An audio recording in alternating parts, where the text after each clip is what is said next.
Jeudi le 20, je vous parle aujourd'hui, je vous parle d'un ton. Non, je vous parle pas de ça. J'ai une super énigme. Ça, par contre, là, vous voulez pas la manquer.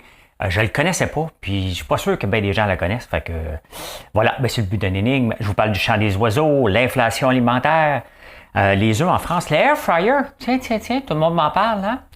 Mais les statistiques. Nouveaux indicatifs régionaux, je vais vous parler de ça. Je vous parle d'OD aussi. Hein? Québec solidaire qui boude. Éric Duhem qui boude.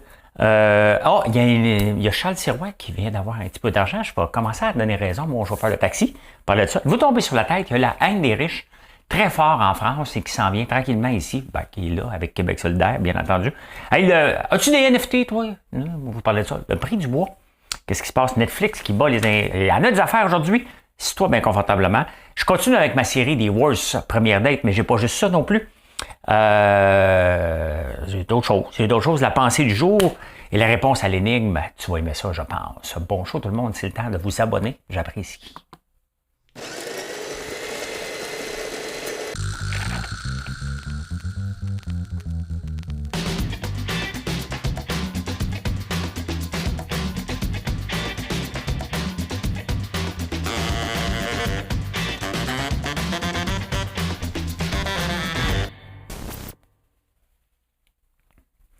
On commence ça tout de suite avec l'énigme du jour. Mesdames et messieurs de LGBTQI+, voici l'énigme du jour.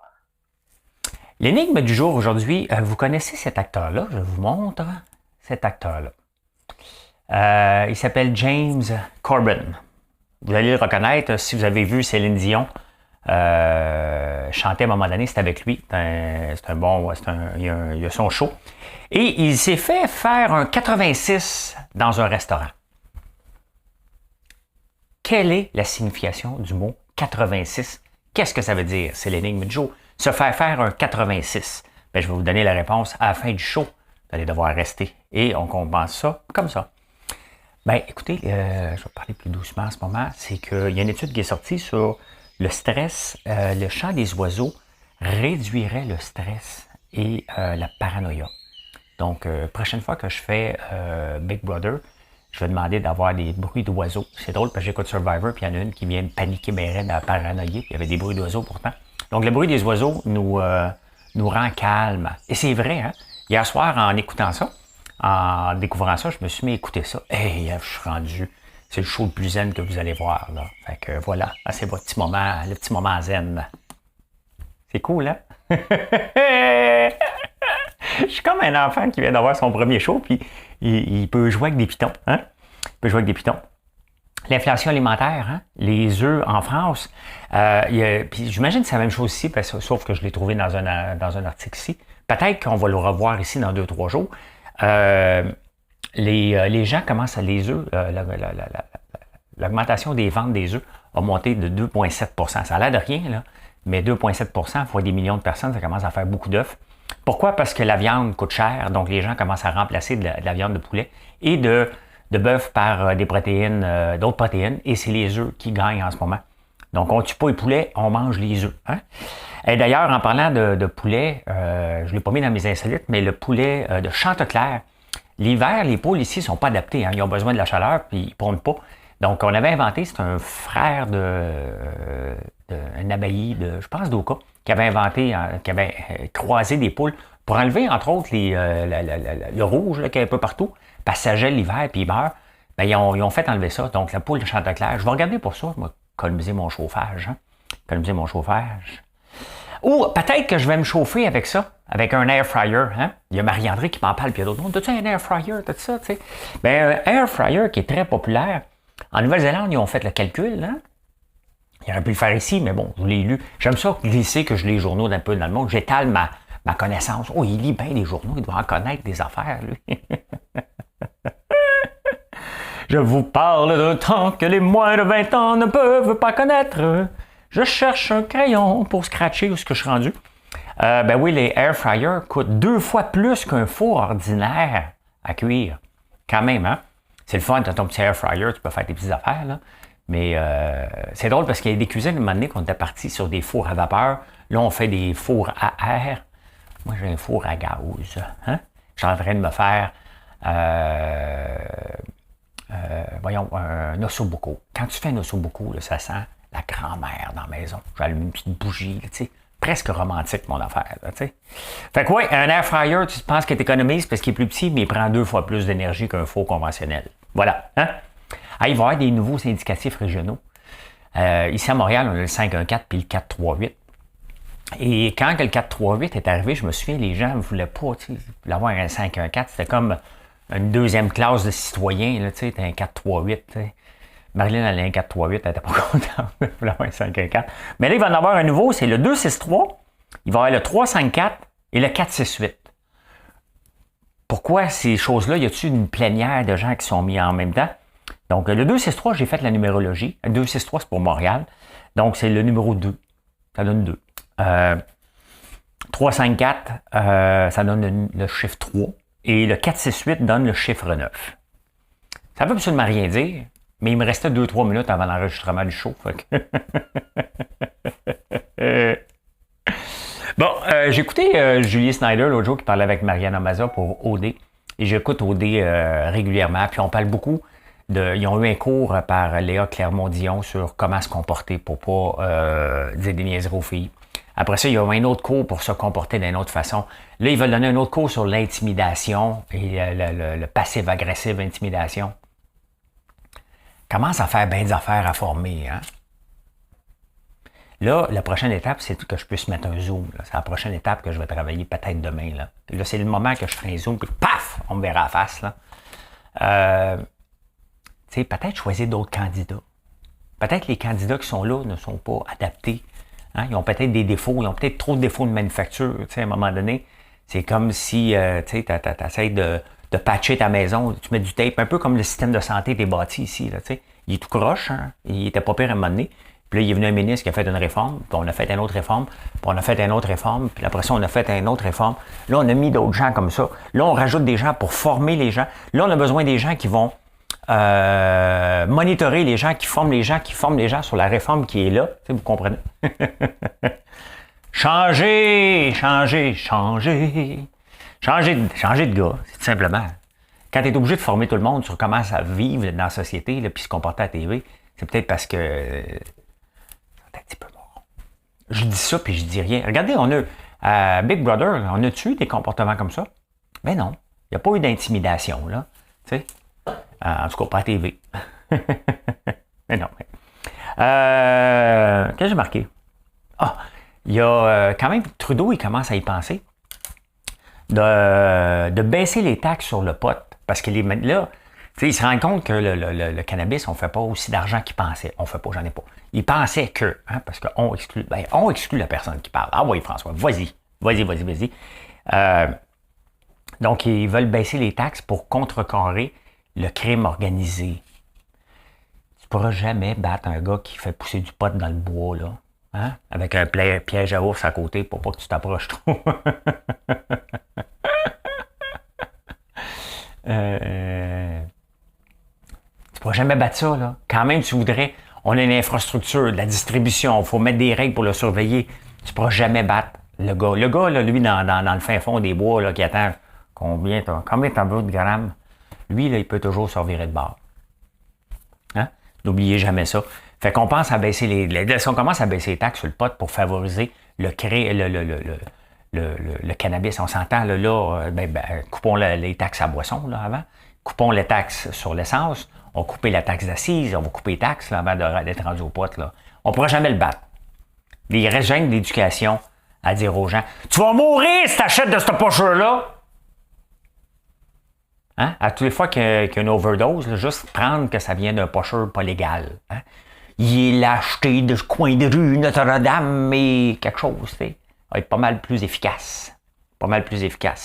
On s'en va ici.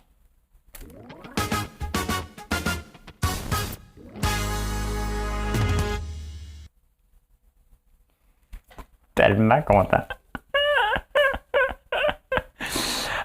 Écoute, Québec solidaire a décidé de faire comme Paul Saint-Pierre. Il est tellement opportuniste, Gabriel Nadeau-Dubois, parce que c'est vraiment, là, c'est le cheval de bataille de PSPP. Puis on le voit, là, que, regarde, je vais en parler à tous les jours parce que je trouve ça débile qu'on mette l'emphase. Je le dis, puis je vais le répéter, là, on s'en fout. Moi aussi, je ne voudrais pas porter serment au roi, mais là, je vais le faire pour après ça changer la loi. Rentrons en place au lieu de venir au bout. Puis là, Gabriel Nadeau-Dubois dit la même chose. Il essaie d'enlever, dans le fond, l'emphase. Là, il n'est pas brillant parce que on parle tout le temps du Parti québécois, on ne parle pas de nous. OK, je vais y voler son idée, moi, m'en approprier. Moi aussi, je ne vais pas le faire parce que nous, on ne voulait pas le faire les autres fois.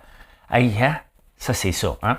Puis en même temps, t'as qui? T'as Éric Duhaime qui menace. Parce que Éric Duhaime, il veut être à l'Assemblée nationale, mais il n'a pas été élu.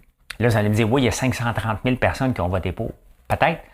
Mais moi, dans mon comté, là, j'aimerais, si j'ai perdu, là, je ne veux pas être représenté par celle qui a gagné. Je veux que ça soit représenté par celle qui a perdu. Pourquoi qu'elle n'a pas le droit d'être là, elle?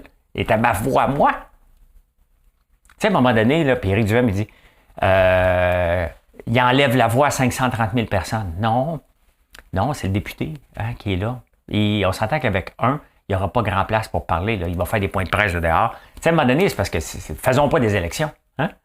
Mettons tout le monde dans l'arène, puis battez-vous, puis les plus forts vont gagner, puis on va faire au lot. Là, tu sais, t'en mets 125 libéral, caquistes. Ah ouais, battez-vous dans le jello puis dans le bout, là. Puis ceux qui sortent le plus rapide de là, avec tous leurs morceaux, toutes leurs dents, mettons, ben, ils deviennent députés. C'est ça, Ben non, Éric, s'il voulait se faire élire, là, il aurait pu dire, écoute, on va y aller étape par étape. Quand tu veux gagner des parts de marché, là, tu ne te garages pas partout tout d'un coup. Hein? Il y a Théo Taxi qui a essayé ça. Ça n'a pas marché. Okay? Donc, Éric Duhaime a voulu être premier ministre. Là. Au lieu de dire, regarde, je vais tout mettre l'emphase dans Chauveau. Tout. Il n'aurait jamais été dans son comté à peu près. Donc, c'est là, il aurait dû être élu là. Puis là, il y a une voix pour le monde. Deuxième élection. Tu sais, partir un parti, là, c'est plein de bonne volonté. Là. Mais partir un parti, c'est une chance de te rendre. Là. C'est un processus de 12 ans. Là. Regardez le DQ là, qui est devenu la CAQ, ils ont fait un méchant bout avant d'être là. Là. C'est très, très, très, très long. Donc, il a voulu le faire en une année. C'est pas de même, ça marche. Donc, mais tu sais, des petites menaces, là. Hein? Il m'a dit là, tu sais, il pose la question, hey, j'ai pas gagné, mais tu vas-tu. Et Legault, il vient de gagner. Là. Il dit, ouais, regarde, moi, il est ouvert d'esprit. Ben oui, puis après ça, il dit, ben oui, je suis ouvert d'esprit, reste chez vous.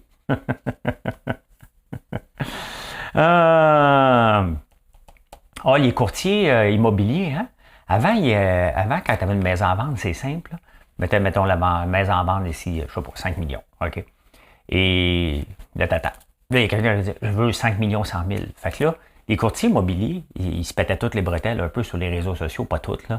Hey, vendu une maison. $1, better than $2, better than $3, $3, better than $4, better than $5. Hey, give them 10, give them 12, give them 15.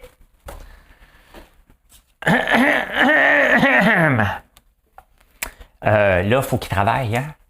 Là, mon client, il serait peut-être intéressé, mais il faudrait peut-être que tu refasses les fenêtres. Non! Pas pour les fenêtres! Vendu! Non. Pour faire qu'il travaille un petit peu plus fort, ben oui, le marché a baissé. Hein? Là, on va voir les gens qui sont capables de travailler. Avant, ils prenaient des commandes. OK, combien de maisons à vendre? Parfait. Je veux une maison à vendre. Qui me donne une maison? On repart dans le camp. Hier soir, je me suis amusé à écouter les bulletins de nouvelles d'un peu partout. J'écoute. Je ne suis pas souvent ici à la maison à 10h parce que je fais les débatteurs où je suis occupé. Donc, hier, je me suis dit, OK, parfait, je fais le tour. Je voulais entendre parler, bien entendu. J'avais le goût, moi, perso, d'entendre parler de politique provinciale. Fait que j'ai commencé à TVA, j'ai dit, peut-être j'ai une chance. Ah non, on parle des chats écrasés. OK, je m'en allais à Radio-Canada. Radio-Canada, on parle d'international. Je dis, OK, il va parler d'international pendant 5 minutes, on va revenir après. Je reviens 10 minutes après, on parle encore de l'international. Là, je dis, OK, aller voir Nouveau. C'est sûr, je travaille pour Nouveau, aller voir Nouveau. Et à Nouveau, là, on parlait un peu plus d'élections, on parlait plus de choses ici. Genre, coudonc, il y a peut-être plus de choses encore. Mais aller revoir. Je voulais voir qu'est-ce que PSPP et Gabriel Nadeau-Dubois disaient. Je reviens à TVA, je suis de retour au chat écrasé. Je m'en vais à Radio-Canada, je suis encore dans les nouvelles internationales. Fait que ça a l'air de rien, puis je ne veux pas défendre Nouveau. Là, je ne veux pas prendre. Parce que c'est nouveau. Mais honnêtement, les chats écrasés, ça doit intéresser quelqu'un, mais pas moi. Donc, c'était pas pour moi. Radio-Canada, j'aime ça, les nouvelles internationales. Je passe ma journée à aller. Mais qui s'intéresse autant aux nouvelles internationales? Tu sais, à un moment donné, c'est correct, là, mais c'est-tu le bulletin? Comment ça s'appelle?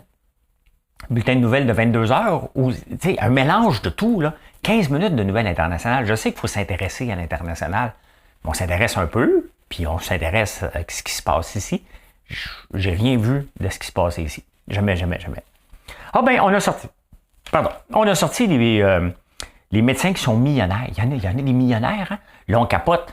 Il y en a 294. Et ceux qui font le plus d'argent, ce sont les ophtalmologistes, 3,5 millions qui gagnent, quand même. Ou celui qui gagne le plus, là. Mais quand même, hein? Puis il faut-tu capoter? Il y a une pénurie de médecins. L'offre et la demande. Hey, tu pourrais-tu rentrer samedi? Oh oui, tching, hein? J'ai-tu quelque chose pour ça? Non, j'ai pas un tching. Hein? J'ai pas un tching. Tching. Demain, je vais avoir un tching. Hein? Mais il ne faut pas capoter. C'est normal. C'est normal. C'est des gens quand même qui... il y en a qui travaillent, tout simplement, puis ils ont des opportunités. Ils disent, tu veux rentrer? Ben oui, il y a une pénurie. Je vais rentrer. Inquiétez-vous pas, si j'étais médecin, je serais médecin millionnaire, moi aussi. Parce que je travaillerais, tout simplement. Je dirais oui. Hein? Pourquoi dire non? S'ils restent chez eux, qu'est-ce que tu fais? Relax. Tu ne vas pas participer aux choses de santé, toi? Et on a le jugement facile, hein? T'es millionnaire! Ouais, mais là, je fais rien. Ah ben là, tu ne vas pas participer, t'es paresseux. Toujours pareil, hein? Ça me choque un peu. Et vous voyez, là, regardez. Le 17 août, les élections ont lieu, je pense que le déclenchement des élections ont eu lieu le 19 août à peu près, dans ce coin-là. Le 17 août, il y a une demande de subvention déposée pour un hôtel au Mont-Sainte-Anne. Le 18 août, accepté. Boy. Et boy. Moi, l'année passée, il y avait un programme que je voulais appliquer dessus, c'était le 17 novembre. Quand je suis venu pour appliquer, il était 2 jours, ils m'ont dit « Hey, t'as pas le temps de l'appliquer, ça n'a pas de sens. T'es trop en retard, on ne prendra pas ton dossier. » Ils ont fermé la subvention. De modernisation, en plus de ça, des équipements. J'ai un autre projet de modernisation et je vais voir si je suis capable de me le financer, comme le reste. Là.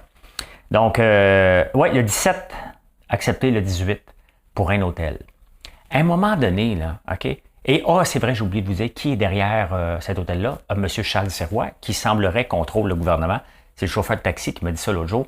C'est presque une joke qu'on lit ça dans les journaux, alors que le chauffeur de taxi, je me foutais de sa gueule avec ses idées conspirationnistes la semaine passée. Bien, c'est exactement ce qu'on voit en ce moment. Écoute, il demande un prêt et une subvention de 8,8 millions. Le gars, il est plein aux as. Il l'a tout de suite. Hein?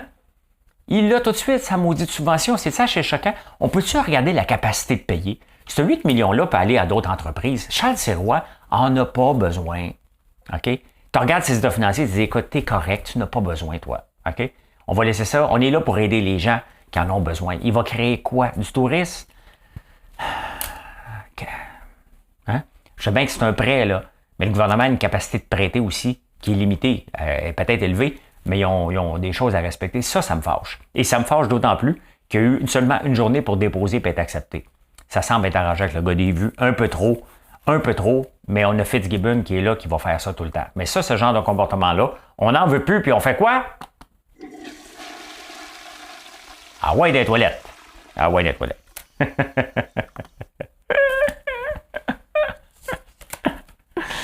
ben écoutez, on s'en va. Êtes-vous tombé sur la tête?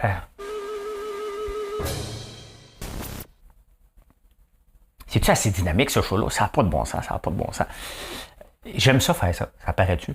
J'aime ça faire les nouvelles et le faire à ma façon, bien entendu, donner de l'opinion, me moquer un petit peu, puis...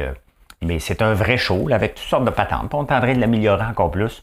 J'aime ça. Ben, je dis on, là, parce que quand même, il y a Sébastien qui me crée ces transitions-là de Bout Design. Donc, voilà. Et puis, je vous écoute pour amener des choses un peu plus. La haine des riches, c'est ce que je vous parle aujourd'hui. La haine des riches. Aux États-Unis, on le voit de plus en plus, on a lancé de la soupe tomate les environnementalistes sur des tableaux. Hein? On fait ça. Il y a les golfs qui sont saccagés. Il y a des places en France où on a lancé des sangliers sur les terrains de golf pour qu'ils aient saccagés parce qu'elle abat les riches, elle abat l'écologie, elle abat l'environnement, mais pas abat l'environnement. Les maisons secondaires en France qui sont saccagées aussi.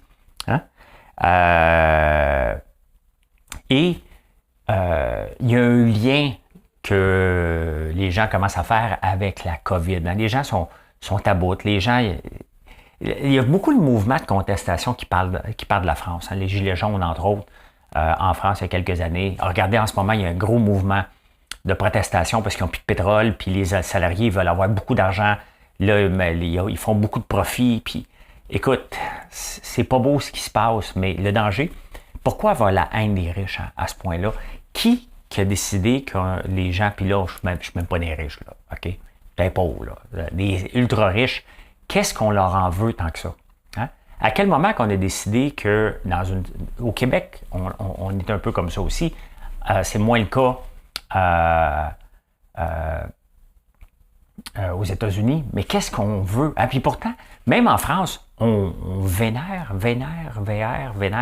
On capote sur les sportifs, ils sont payés cher, des 100 millions par année, puis ah ouais, on va aller le voir, Lionel Messi, on les aime, même Mbappé, Neymar, nomme-les toutes, OK, j'oublie tous les noms, on s'en fout, là. Ils sont tous bien payés, pour dire, oh my God, ils sont big. Un entrepreneur qui réussit, on le voit comme un voleur. C'est assez spécial. Alors que lui crée de l'emploi, l'autre crée du divertissement. C'est encore vrai, imaginez-vous, après autant d'années, que l'entrepreneur soit vu comme un crosseur. Mais ça, c'est une responsabilité des partis de gauche d'arrêter de nous ostraciser. Hein? Parce qu'à force de crier qu'on est une bande de crosseurs, ça réveille du monde. Puis là, il y a des mouvements. J'en connais pas d'entrepreneurs crosseurs. Hein? Il y a des entrepreneurs qui sont un peu plus profiteurs. Tant pis pour eux autres. Hein? Mais arrêtez de nous mettre tous dans le même lot parce que ça donne des mouvements de masse après quand les gens sont tannés. Et surtout depuis la COVID en France seulement, il y a quand même 5 millions de gens qui ont changé de vie et 23 % en ce moment des Français sont dépressifs. 23 %. C'est 1 sur 4, là. C'est énorme, là. C'est énorme. On s'en va en finance. J'ai pas d'écran, mais je fais un son. Hey, on regarde en ce moment le prix du bois qui reprend du poil de la bête. OK, c'est ici. Ici. Je vous amène. Regardez le prix du bois depuis un mois. Hein? Il avait descendu beaucoup. Regardez, ça c'est depuis un mois. Il a descendu jusqu'à 405. Là, il y a une pénurie parce que la Russie et le Bélarus, c'est 10 % du bois. Et le coût d'énergie pour transformer, bien entendu, l'arbre en 2x4 est élevé. Fait que regardez encore aujourd'hui à 2,88 %. La gasoline qui remonte, mais hier, elle avait baissé beaucoup. Donc, c'est sûr que ça, pour le gaz, c'est purement de la spéculation. Là. Il n'y a pas de pénurie, il n'y a pas de rien. On joue avec les stocks pour créer une demande et monter les prix tout simplement. Je vous montre ici. J'ai-tu? Ah, les NFT. L'année passée, OK, je l'ai ici. Bon. Les NFT, l'année passée, tout le monde parlait, t'as-tu eu des NFT, tu y crois-tu? Puis j'ai jamais cru à ça. Je l'ai toujours dit qu'acheter une face de singe, 3 millions, puis le monde disait non, c'est le futur. Tous les nouveaux produits, OK, les nouvelles technologies, les nouvelles façons de marchander quelque chose, ça part toujours avec un hype de fou. Hein, le cannabis en a fait partie. Le NFT en fait partie, la crypto en fait partie. Et ça monte, puis après ça dégringole. Mais regardez, hein? Regardez en ce moment comment ça dégringole. Hein? Le marché, c'est des milliards de dollars, de 1,4 milliard au mois d'avril, à plus rien, là, vraiment. Là. Donc, j'ai jamais cru. C'était pas normal. Ces prix-là, c'était purement de la spéculation. Et malheureusement, il y a des gens qui se sont fait prendre vraiment. Il y a Netflix quand même qui a rapporté des très bons chiffres. Surprenant, Netflix pensait rapporter 1 million de nouveaux abonnés dans le dernier trimestre. C'est toujours par trimestre, donc tout le temps par trimestre, 3 mois, hein, bien entendu. Et Netflix.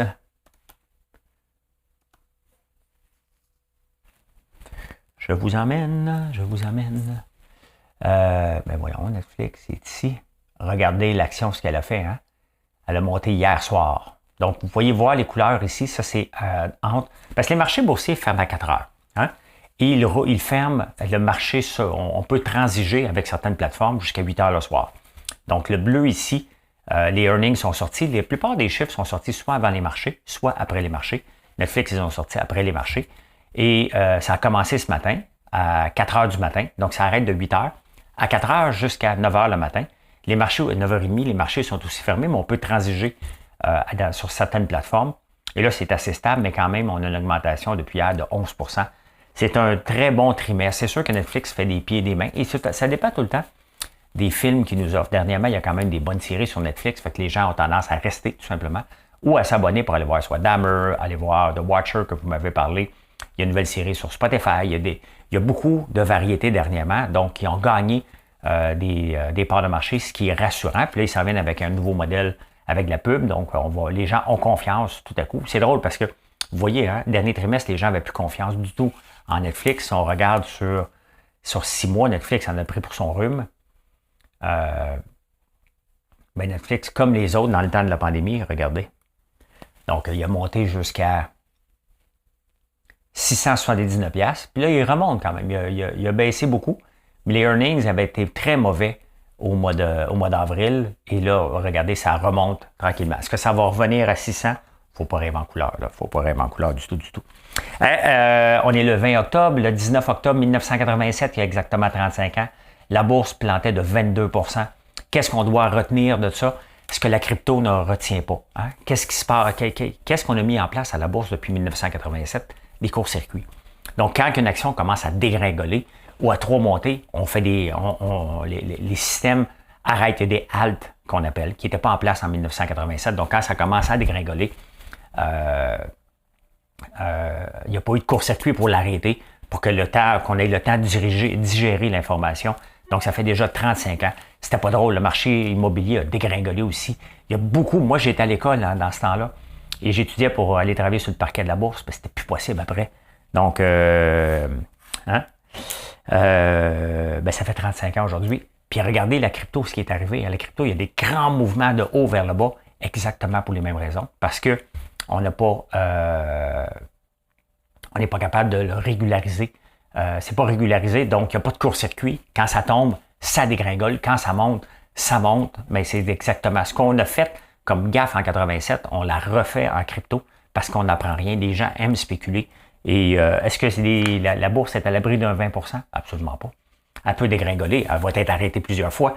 Mais quand un mouvement vers le bas, il va, ça va y aller pareil. Pareil. Donc, ça fait 35 ans. Aujourd'hui, hier. Là, je vous parle du coût de l'énergie. Ici, regardez comment on est chanceux ici quand même d'avoir de l'hydroélectricité comme chauffage. Hein? La plupart du temps, voyons, j'ai des couettes. Regardez, depuis l'invasion de l'Ukraine, hein, le prix, regardez l'année passée, ça coûtait pas cher l'énergie price change. Là. Regardez au UK, hein, c'est épouvantable. Hein? 55%. Ils peuvent bien pas manger du gingembre pour se réchauffer et porter des cols roulés. Là. C'est un méchant impact. Aux États-Unis aussi, ça a monté. L'Union européenne, je veux dire, aux États-Unis, ça vient de baisser parce que ils produisent beaucoup de gaz naturel. D'ailleurs, beaucoup de gaz naturel qui fait baisser les prix. Au Japon aussi, mais ici au Canada, on est à l'abri de ça, on est à l'électricité, donc on n'a pas de variante autant qu'ici. Allez, on continue ça. Les insolites. Prends une petite gorgée d'eau. Hein? C'est-tu bon? Aimez-vous ça? Vous avez juste à faire un like, à vous abonner. Je ne peux pas m'abonner, j'ai pas de compte. Crée-toi un compte. Hein? C'est apprécié. 40% des Nord-Américains portent des bobettes avec des trous. Ça veut dire que 4 personnes sur 10 qui m'écoutent portent des bobettes avec des trous. On les garde parce qu'on est confortable dedans. J'en ai pas, moi. J'ai des vieux élastiques. Je suis dur, là, mais je suis pas confortable dedans. Je sais pas qu'on ne jette pas nos bobettes, hein? Mais c'est femmes et hommes confondus. 40% avec des bobettes, avec des trous. En ce moment, en date d'aujourd'hui, j'ai plus le chiffre là, combien de gens viennent au monde dans une journée, mais en ce moment, Apple vend plus de téléphones que de naissances dans des journées. C'est énorme, hein? C'est énorme, là. C'est sûr qu'on remplace, il y a des nouveaux venus qui veulent avoir leur téléphone. C'est énorme. Écoute, quelle entreprise fantastique hein, qui ont bâti, qu'on peut soit pour ou contre, là, mais quand tu es capable de bâtir une entreprise qui éventuellement tu vas vendre plus de produits que de naissances dans le monde, c'est un méchant bon coup, une grande réussite qu'on va se souvenir longtemps, même quand que, ça c'est pas si loin que là, il n'y a jamais de garantie. Mais c'est l'innovation qui garde en vie les entreprises. Il ne faut jamais l'oublier. Si tu innoves constamment, tu as des chances de réussir. Si tu fais du surplace, tu vas te faire dépasser. Apple n'est pas à l'abri de ça. Il y a une étude de Berkeley University, une université en Californie intéressante. ça a l'air que les propriétaires de téléphones Android sont plus honnêtes que les propriétaires d'iPhone. Fait que si t'es un iPhone, t'es mieux d'être une fille qu'un Android. T'sais, si jamais t'es pas sûr là, de son honnêteté, tu demandes, as-tu un Android, toi? Si la réponse est oui, mettons Android, c'est Samsung. Donc, hein, Google ou Samsung, donc voilà. Hein? Et moi, ça me fait rire. J'aime ça vous en parler parce que ça me fait mourir. Toutes ces études-là que les gens font. Hey, il reste 5000 $ dans le fond. On va-t-il une étude, voir qui est plus honnête entre Android et iPhone? Qu'est-ce que j'ai marqué ici? Ah! Non, ça c'est triste un peu, mais c'est une belle histoire qui se termine bien. Il y a un couple d'amoureux qui sont nés en même année, en 1912, si je me souviens bien. Hein? Sont nés en même date de naissance, ils ont été mariés pendant 75 ans. Sont morts à un jour d'intervalle à l'âge de 94 ans. La dame est morte, le monsieur est mort le lendemain. Hein? C'est presque une histoire d'amour parfaite. Hein? 75 ans ensemble, il y en a qui diraient que ce serait non. Ben moi, ça serait mon rêve, d'être toujours avec la même femme pour le restant de mes jours. Là. Ben, j'espère que c'est ça, là, by the way. Mais faut que tu travailles, ben, pas trop. Si tu travailles tout le temps sur ton couple, c'est peut-être parce que moi je reviens au OD, hein? Peut-être choisir d'autres candidats, mais il faut que tu travailles quand même ton couple un peu. Hein? Voilà. Hey, la blind date. Il y a une fille qui s'est faite matcher, peut-être c'était pas avant les réseaux sociaux, les fameuses, les anciennes blind dates, où ce que tu peux pas vérifier. Fait que ses amis disent, hey, moi te matcher avec tel gars, puis elle dit, ok, parfait. Hein? Fait que ça va au restaurant, hein? Pour se rendre compte que c'était son propriétaire d'immeuble. Ils sont peut-être rencoisés dans les ascenseurs, tu sais, bonjour, t'as bien chic? Oui, m'en va dans une date. Oh, moi aussi. Jusque-là, c'est pas grave, c'est que lui, il courait après parce qu'elle avait un mois de loyer non payé. L'histoire ne dit pas si elle a payé en nature, ça se passe là. Hashtag mon oncle, ça prenait un petit moment à mon oncle, hein? Ça prenait un petit moment à mon oncle. La pensée du jour, j'ai pas de petit son avec ça. C'est intéressant parce que ça me représente. Et on met beaucoup l'emphase, puis là, on va le voir avec le super ministre Fitzgibbon et l'argent qu'il va donner à gauche puis à droite. On valorise énormément les entreprises qui ont un prêt pour une subvention, alors que pour moi, ça serait... Pour moi, aller demander ça, c'est comme une faiblesse. OK, oui, on peut aller plus vite, c'est vrai. Hein? Mais il y a beaucoup d'entrepreneurs qui pensent comme moi aussi. Rester, c'est ça la pensée du jour, hein? Ça vaut même avec nos maisons. Rester autofinancé le plus longtemps possible. Le moins que tu as besoin de te diluer en entreprise, le mieux c'est. Tu n'as pas de compte à rendre à personne. Tu peux avancer à ton propre rythme. Tu n'as pas de pression pour faire des gaffes parce que c'est certain que s'il faut être rentable du jour au lendemain, rapidement, tu vas peut-être faire des gaffes que tu n'aurais pas fait si tu n'avais pas quelqu'un qui te surveillait constamment. C'est bon d'avoir un mentor. Mais c'est ça, rester autofinancé. Et ça, j'ai le goût de vous faire découvrir, moi, éventuellement, des entreprises comme la mienne qui sont fiers d'avancer avec le cash flow. Ça veut dire, bien entendu, que ça prend plus de temps. Hein? Mais on est à l'abri des coups durs. Moi, je suis à l'abri des coups durs. J'en veux pas, là. J'en veux pas de coups durs. Mais si j'en ai un, ça serait dommage. Parce qu'il y aurait juste je suis obligé de couper des employés, mais je suis pas pris à la gorge. Je peux pas faire faillite. Hein? J'arrêterais, tout simplement. Donc, et je ralentirai le temps que les temps reviennent. Mais c'est pour ça, hein? Rester autofinancé le plus longtemps possible.